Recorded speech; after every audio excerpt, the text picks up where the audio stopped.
যে মানুষটাকে কখনো দেখিনি, যার কণ্ঠস্বর কখনো শুনিনি, যার পবিত্র সান্নিধ্যে উপস্থিত হওয়ার সৌভাগ্য কখনো হয়নি, যে মানুষটি আর আমার মাঝে 1400 বছরেরও বেশি সময়ের ব্যবধান, সে মানুষটি কেমন করে এত আপন হয়ে গেল?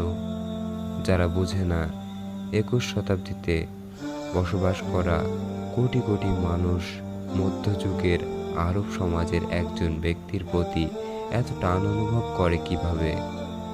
তাদের কেমন করে বোঝাবো, ইয়া রাসূলুল্লাহ, আপনাকে কেন এত ভালোবাসি?